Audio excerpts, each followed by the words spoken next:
Hello and welcome to Foreign Policy Focus. This is episode 96 and I am the show's host Kyle. In today's show I'm going to be talking about a couple independence votes coming up in the next week in just several places around the world where there's a potential to see new nations or there's some independence movements that I like to touch on and just kind of point out because a lot of times people don't know they're out there. So if that's something that you or anybody you know would be interested in, please consider sharing the show by going to one of three places, either the libertarianinstitute.org, and you could find the show Foreign Policy Focus on the homepage there at foreignpolicyfocus.libsyn.com, or by going to the Facebook page Kyle's Files, liking the page, and then go ahead and sharing the show from there. Any of those three ways would be extremely helpful in helping the show to grow. The show has continued to grow since I started the show about 7 months ago, and it's because everybody's clicking the share button and helping out. So if we want to help keep people informed and make some changes on the foreign policy scene, then look into doing that kind of stuff for me. Alright, the first independence vote I would like to touch on is Catalonia. Catalonia is a region in Spain that was granted mostly autonomy in the early 1930s, and then with the takeover of Franco and his control of the country for several decades, Catalonia lost a lot of independence and freedom. I think at times Franco waged an actual war against the Catalonian people and their culture, attempting to reduce the use of their language and, just make them as much like the rest of the Spanish population as possible. You seem to see this in a lot of dictators around the world, is that they like to have the culture of everywhere be the same and I guess, subservient to them. So I think this is, one of the ways they see to control people is that if there's a whole group of people that talk a different language than you and most of your supporters, that, they could plot pretty openly, which creates a lot of problems for you. Since Franco's regime ended and the Spanish state as we know today has kind of formed and held since, I believe, the late 1970s, Catalonia has gained some autonomy and then lost some autonomy in more recent years. Up until, I believe, 2006, Catalonia was granted an awful lot of autonomy, and then some of those were reversed in court decisions around 2008 and then up until the present. I would say starting in the, 2010s, we've really seen the push for Catalonian secession and real attempts to organize independence movements to make that happen. The recent secessionist movement, I would say, probably got started around 2014 is when they really started to make some international headlines, and that's when I picked up on it, and that's progressed till today. Catalonia has had to clear several very difficult and important hurdles to just be able to have this vote, and they've had to do it in spite of the Spanish government the entire time. The Spanish Parliament and the Spanish government have made several rulings against the independence movement and the independence vote in an attempt to slow it or stop it from happening. And now we have several things I'll talk about today where Spain is using their police to try to interfere. Some of the driving, reasons for Catalonians wanting to secede from Spain is that they feel they put more into the Spanish government than they get out of it. They actually estimated to be about $20 billion or 10 billion euros that Catalonia sends to the Spanish government more than they get back. So every year, they're sending 100 billion, they're getting 88 billion worth of utility back.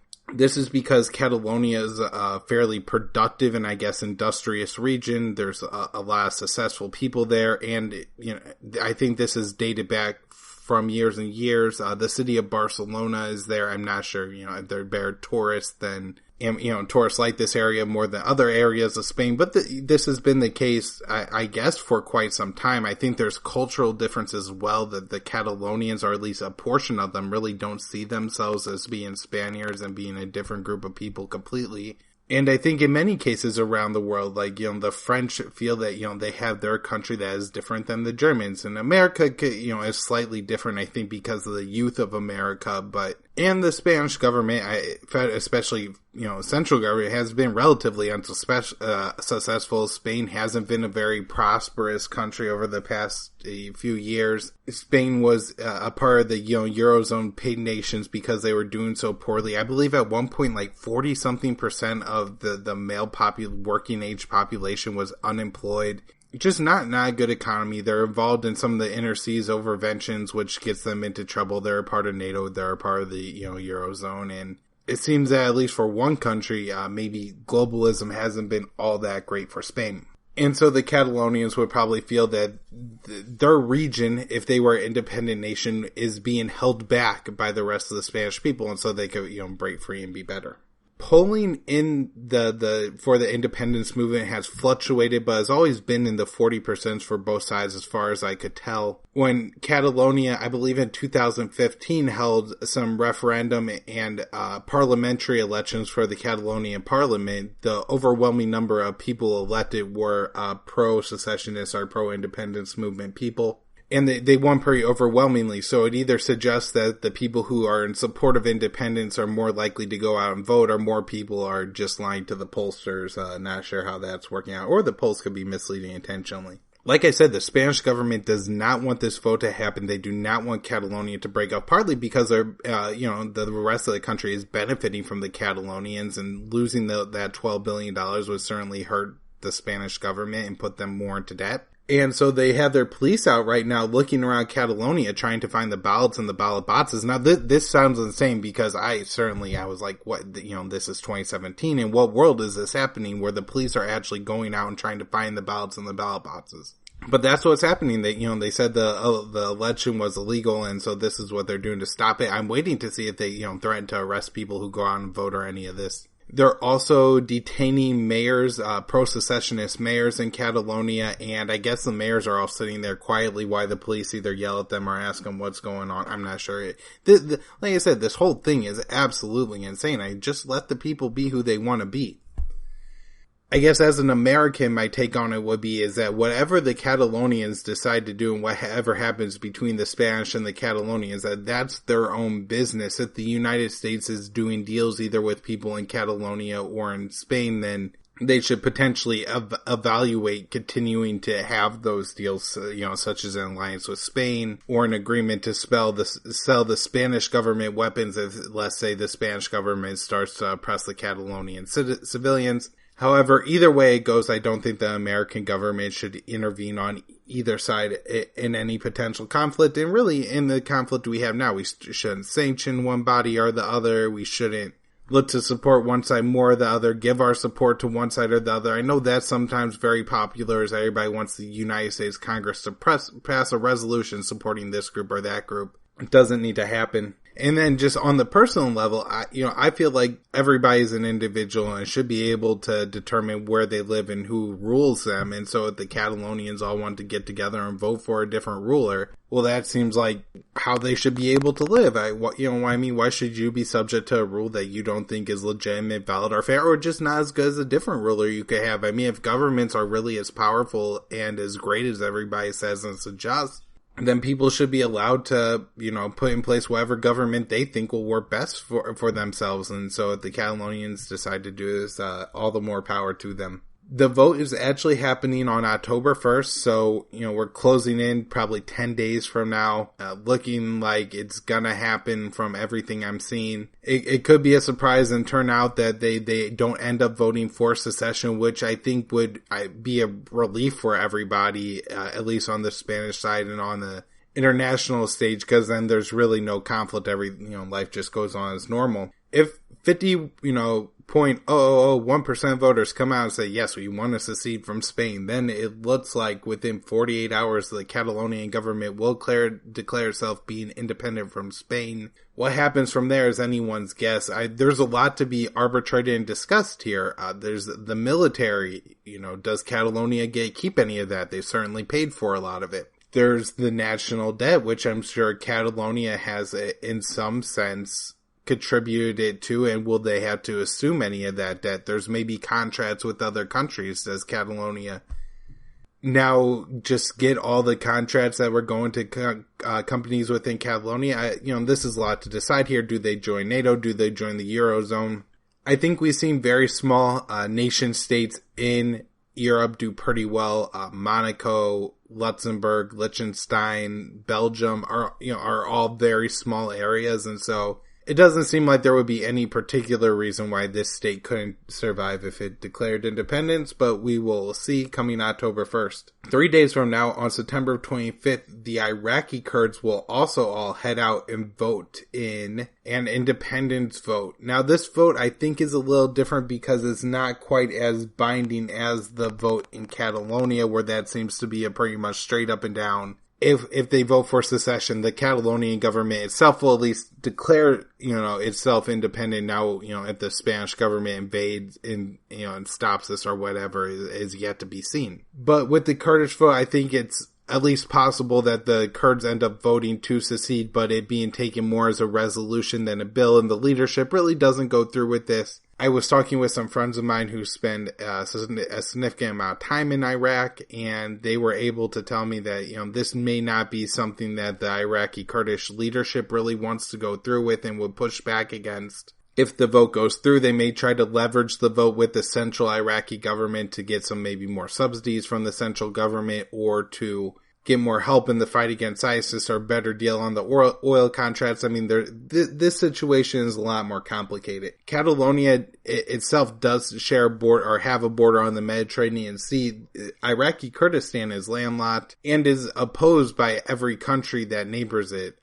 If you look, Iran, Turkey, and the Iraqi government have all condemned the Iraqi Kurd secession vote. And so it's not like these people would have a landline or any line to sell their oil. They would just kind of be stuck up in the Kirkuk region.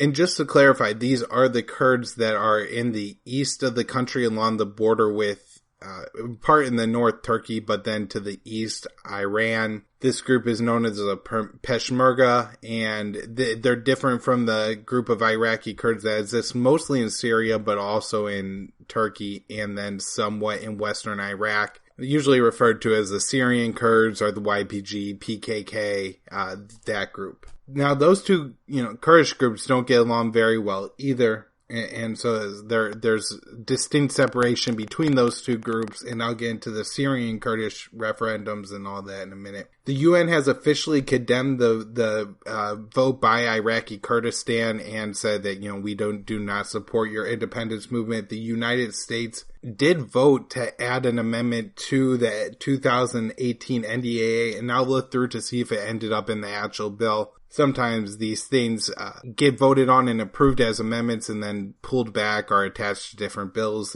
But that also condemned the Syrian Kurdish vote and suggested that the U.S. stop funding. That amendment condemned this Iraqi Kurdish vote and then would stop funding military and otherwise to the Iraqi Kurdish government, which seemed to be a significant amount of money. It seems from polling that the vote's likely to pass. I'm not sure how accurate polling is in Iraqi Kurdistan, or how legitimate elections are. Maybe the government has the ability to swing it a few points. This is probably the most complicated, or one of the more complicated, I guess, geopolitical independence movements. Because it is opposed by all of the neighbors, this would be a country that I guess would have to defend itself on all sides right away and would have a very complicated go of it overall. I mean, in the past, Turkey has been sympathetic to the Iraqi Kurds. However, even they're coming out against them. The Iranians don't want it. And all these other countries have Kurdish factions within them. So Iran has Kurds, Turkey has Kurds, Syria has Kurds, and all these governments are, afraid of the Iraqi Kurds maybe spreading a Kurdish state throughout the region. The Kurds are the largest, I guess, separate ethnic group that do not have a state of their own. They're just a minority population in several states, and this is part of the way that the Middle East was carved up post-imperialism. And so, this is going to be another one to wait and see what happens after the vote. My thinking is right now that the vote will probably pass, but then the Kurdish government will leverage the vote against the Iraqi parliament in order to, stay within the Iraq state officially, not form their own state, but have more autonomy, get more subsidies, get more funding, more crony contracts for the Peshmerga leadership, and then maybe some help fighting ISIS. The Syrian Kurds will actually hold, I believe tomorrow, their first of 3 votes in an attempt to form their own parliament. This is going to include all the territory held by the SDF or YPG forces, so there's going to be a lot of Arab lands included in here as well. The Syrian Kurds have made it more explicitly clear that this is not an independence movement, but it is seen as an autonomous movement, I would think. Having their own parliament would allow them, I guess, to have more of a legitimate rule over the entirety of their territory, which could stretch pretty far down into southeast Syria. Right now we have the Syrian Arab Army in a pretty much all-out race with the YPG SDF forces to take as much territory from ISIS near Deir ez-Zor as possible. The second vote of the Syrian Kurdish vote will occur in November, and then the third vote informing the parliament will happen in January. Again, who knows what the outcome of this is going to be. The Middle East is such a dynamic and quickly changing place, and so I guess it'll depend on who gets elected and then how much support they get from the United States at the time.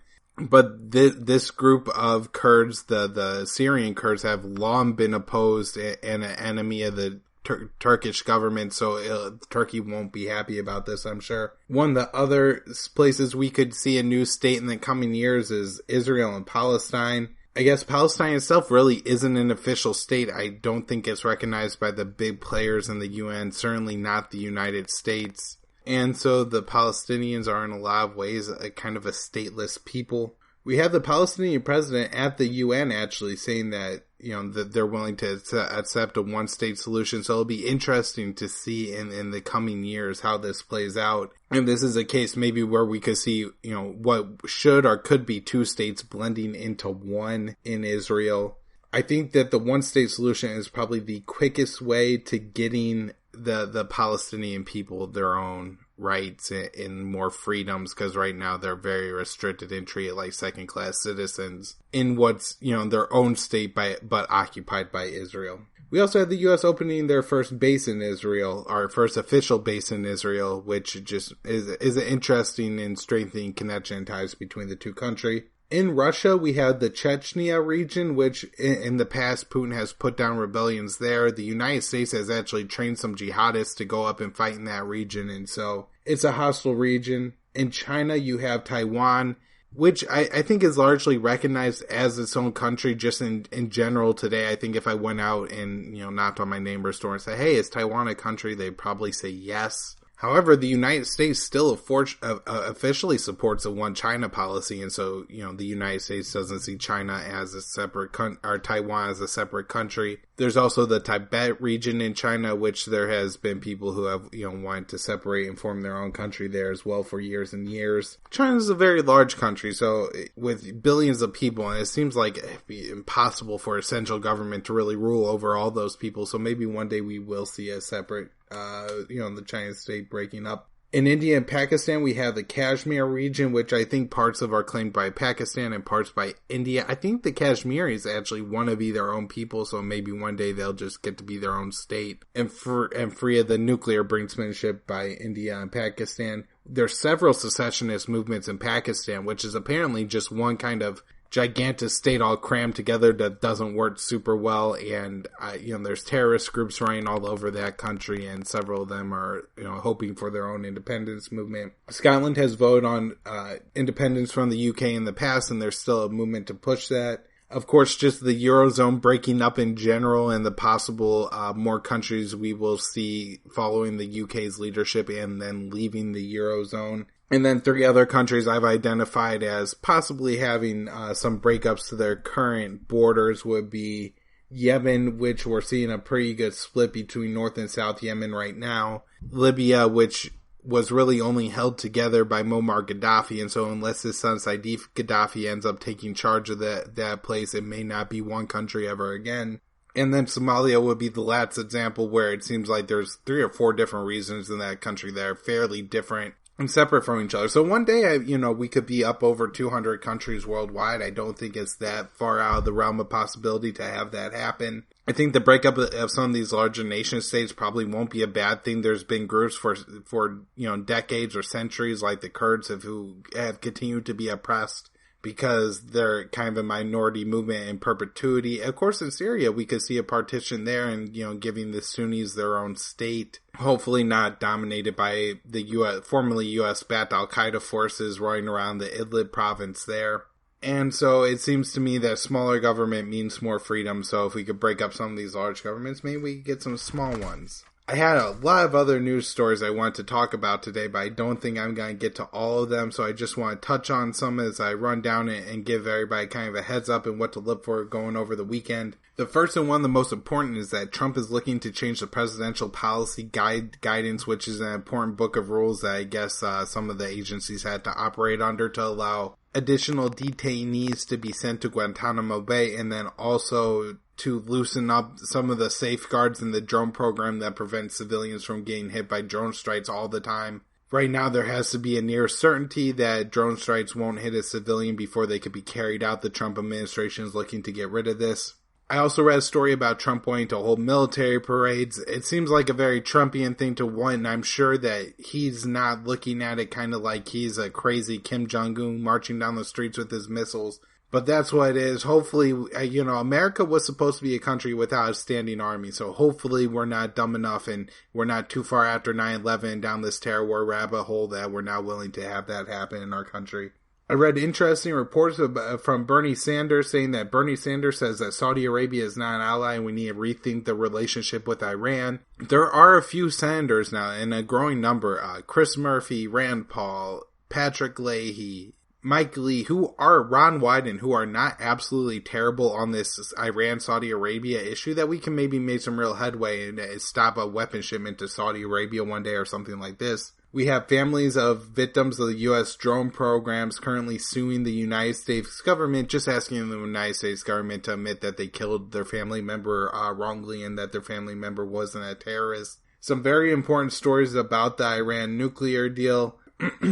We have Rex Tillerson saying that Iran is technically complying with the Iran nuclear deal, but then going on to say that Iran is violating the spirit of the nuclear deal. McMaster said the nuclear deal is fundamentally fraud. Trump has said he has made a decision on what to do about the Iran nuclear deal, but won't tell anybody, including Rex Tillerson, what that is.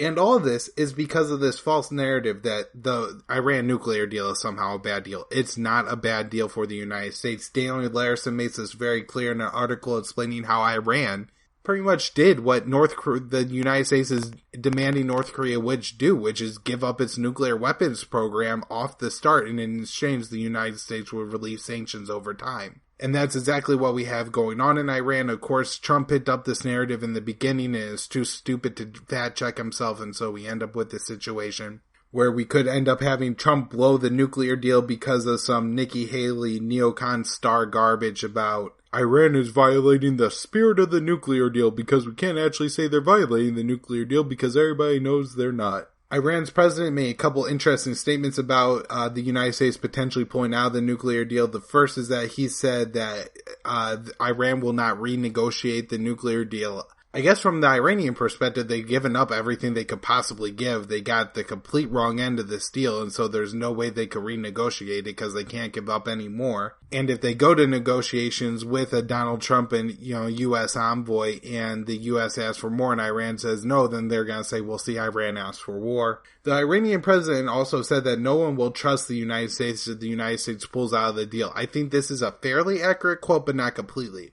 When people in the media talk about, and when people in the United States read this quote, they go to the West, they think, oh yeah, the United Kingdom isn't going to worry about the United States backing out of any deals, and that's absolutely true. But what if the United States looks to reach an agreement with, let's say, Bashar al-Assad or Kim Jong-un? Do they really trust it if the United States is going to treat the people they make deals with like this?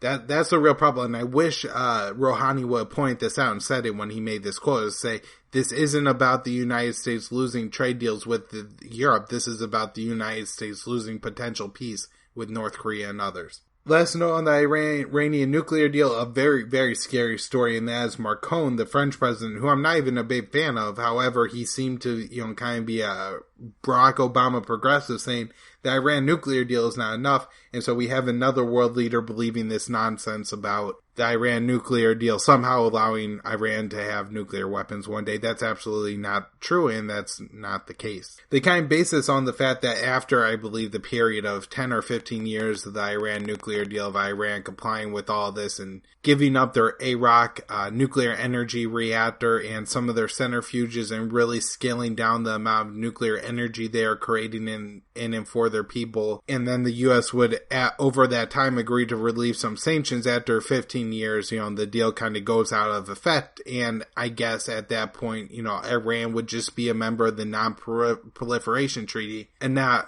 agreement to this and the Non-Proliferation Treaty. So right now, Iran's having extra, speculation of their nuclear facilities and pretty much all their facilities. The IAEA could walk around Iran pretty much anywhere they want and check on where they want. All their nuclear facilities have cameras right next to them, and so they just watch these people all day long. And so it's just not a bad deal. And if there, one day comes a place where Iran starts violating the Non-Proliferation Treaty, then the United States will be able to put all these sanctions back on in the first place. That's where I'm going to wrap up the show today. There was some other stuff I wanted to get to, but I don't think there's anything that will change too much over the weekend, so I'll touch on that on Monday's show. North Korea, some subway bombing stuff, Syria, Yemen.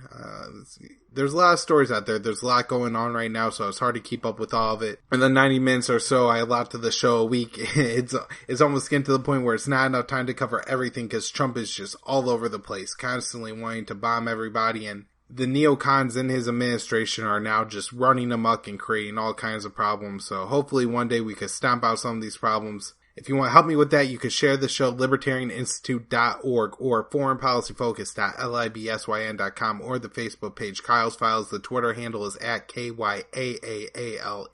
My personal website is kylesfilesblog.com. You can find my daily news roundup either there or at the Libertarian Institute. Thanks everybody. I'll see you next week.